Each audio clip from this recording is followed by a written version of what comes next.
पुण्य श्लोक अहिल्याबाई होलकर जी के बारे में हम लोगों तक उनके सारे किए हुए अच्छे कार्यों को पहुंचा सकें। उनके जितने भी पुण्य कार्य किए गए हैं, मंदिरों को बनवाना, घाटों को बनवाना, नारी सशक्तिकरण के लिए उन्होंने जितने काम किए हैं, वो सारे काम आजकल यूथ तक पहुंचाना, हर घर में पहुंचाना, ये हमारा मुख्य उद्देश्य है। और हम इसके लिए विभिन्न कॉलेजों में, विभिन्न स्कूलों में ये सारे कार्यक्रम करवा रहे हैं ताकि यूथ के माध्यम से ये सारी बातें उनके घरों तक जाए, उनके परिवार वालों तक जाए, उनको भी अहिल्याबाई होलकर के बारे में सारी जानकारी हो। बस हमारा ये मुख्य उद्देश्य है। ग्रामीण क्षेत्रों में अधिक से अधिक लोगों तक पहुंच सके, इसकी क्या आपने रूपरेखा तैयार की है? ग्रामीण क्षेत्रों में पहुंचने के लिए हमारे पास हम ये कर सकते हैं, अभी हमारा बस आगे कार्यक्रम ये है कि कुछ नाटक या कुछ कंपटीशन ऐसे करके ग्रामीण क्षेत्रों में हम इस चीज़ को आगे बढ़ा सकते हैं। अभी फ़िलहाल हम स्कूल लेवल और कॉलेज लेवल से ये कार्यक्रम चालू कर रहे हैं। और अभी दशहरे और दिवाली के माफ़ कीजिएगा, नवरात्रि और दशहरों के समय में हमने विभिन्न दुर्गा पंडालों में उनके फ्लैग्स लगाए थे, वहाँ पे अलग अलग कंपटीशन किए थे अहिल्याबाई होलकर जी को ध्यान में रखकर। तो इससे ऐसे सारे कार्यक्रम करके हम ग्रामीण क्षेत्रों तक ये बातें भी पहुँचा सकते हैं। कब तक है प्रोग्राम में?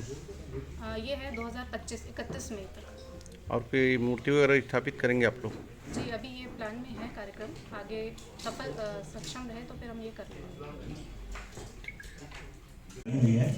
जिसका मैं परिचय करा देता हूँ। हमारे बीच में श्रीमती अक्षदा पुंडलिक जी हैं। आप इस समिति की सचिव हैं, कोरबा अहिल्याबाई होलकर समिति जो आयोजन होना है समारोह का, उसकी सचिव हैं। और हमारे बीच में डॉक्टर नीति तिवारी जी उपस्थित हैं, आप समिति की सदस्य हैं। और श्रीमती निकी उपाध्याय जी, आप भी सदस्य हैं। और श्री मनोज झा जी हमारे बीच में उपस्थित हैं, आप भी समिति से हैं। और मैं स्वयं अभिषेक शर्मा।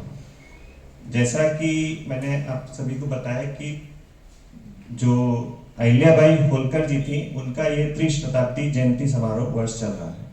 तो उसके निमित्त देश भर में विभिन्न आयोजन किए जा रहे हैं। तो प्रांत स्तर पर से हमारे पास भी कुछ समिति का गठन हुआ था और उसके निमित्त कोरबा में भी कार्यक्रम होने हैं। तो उसके क्या क्या रूपरेखा है, उसकी दृष्टि से आज हमने ये प्रेस के माध्यम से, आप लोगों के माध्यम से जन जागरण तक पहुंचाने के लिए किया है। तो मैं 31 मई 2025 तक ये कार्यक्रम चलने हैं। विभिन्न कार्यक्रम इसके माध्यम से जागरण के शिक्षित वर्ग तक पहुंच सके, ऐसा योजना बनी हुई है। तो मैं हमारी समिति की सचिव श्रीमती अक्षदा पुंडलिक जी से आग्रह करूंगा कि वो विषय को थोड़ा सा। तो अहिल्याबाई जी का नाम सिर्फ अहिल्या नाम से नहीं मिलता है, हर जगह पुण्य श्लोक, देवी, मातोश्री, गंगा जल निर्मल, ऐसी भिन्न भिन्न उपाधियों से उनको विभूषित किया गया है। प्रत्येक विशेषण उनकी जीवन की पवित्रता और शुद्धता को दर्शाता जाता है। उनका एक जीवन एक प्रचंड कार्यशाला थी, बड़ा अद्भुत चरित्र था उनका।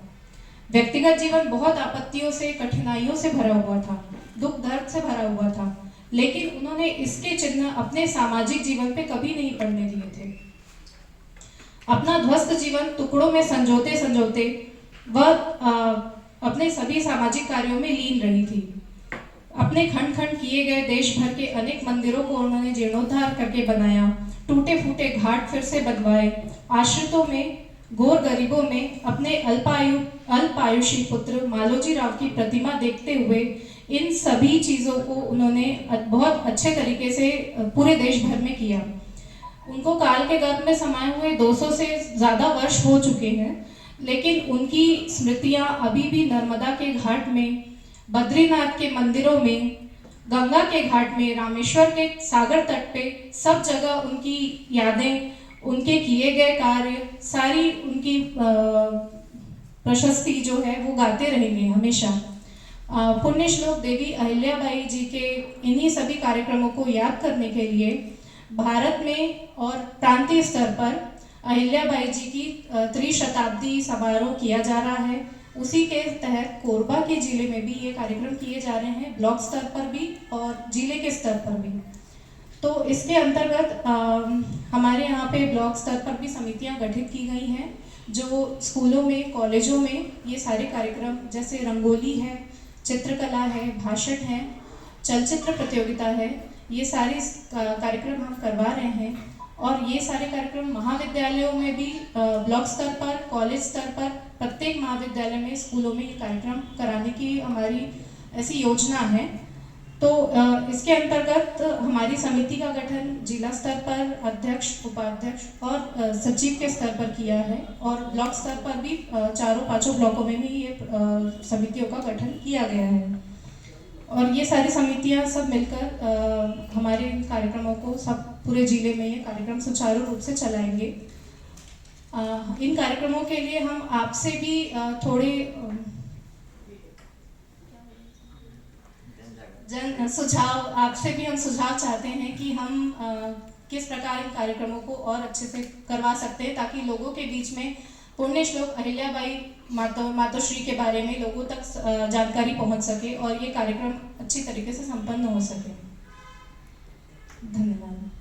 समिति में जैसा अभी बहुत से प्रोफेसर्स और टीचर्स लोग भी जुड़े हुए हैं, तो कॉलेजों के, क्योंकि ये स्कूल और कॉलेजों में ही ज़्यादा कार्यक्रम होना है इस तरीके का, तो भैया का जैसा सुझाव है कि जो एक पुस्तिका सहायक वाचन हम सभी ने पढ़ी है, तो वो किस तरह से पुनः बच्चों तक पहुंच सकता है। हम अभी तो अपनी समिति के माध्यम से कुछ जो उनके जीवन के ऊपर आधारित पुस्तिका है ये सब तो पहुंचा ही रहे हैं, क्विज कॉन्टेस्ट करके और इस तरह से। बाकी जैसा भैया का सुझाव है, तो मटेरियल किस तरीके तक अभी पहुंच सके हम प्रयास करेंगे अपनी समिति के माध्यम से। हम स्कूल कॉलेजों में जो हमारे अभी इस समिति के माध्यम से पहुंचाने का प्रयास करेंगे। तो और जो दर्जा है वो, लेकिन इसको प्रदर्शित करने के लिए कि 300 वर्ष पूर्वी महिला भारत में, जो भारतवर्ष था, जो उस समय महिला के पास इतना राज चलाती थी और इतना सब योजना पूर्वक उन्होंने मानव कल्याण के लिए इतने कार्य किए हैं कि आज हम बोल रहे हैं कि महिलाएं को दर्जा नहीं मिल रहा है, तो ऐसा नहीं है। महिला भारतवर्ष में हमेशा से सशक्तिकरण थी, शक्तिशाली थी, और महिलाओं ने ही राज को इस तरीके से, ये विषय को लेकर शताब्दी जयंती वर्ष मनाया जा रहा है।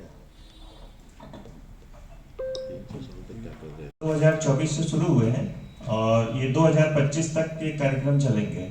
जागरण के जो कार्यक्रम हैं उनके, और अलग अलग क्षेत्रों में अलग अलग समय पे हो रहे हैं। कोरबा में हम अभी नवंबर में शुरू करेंगे, स्कूल कॉलेजों में कुछ जगहों पर हो चुके हैं, प्रांत स्तर पे, प्रदेश स्तर और हमारी ब्लॉक स्तर पर कुछ वहाँ के जो सक्रिय लोग हैं जो कि स्कूल कॉलेजेस से जुड़े हुए हैं, इस तरीके से वहाँ पर समितियों का गठन हो चुका है।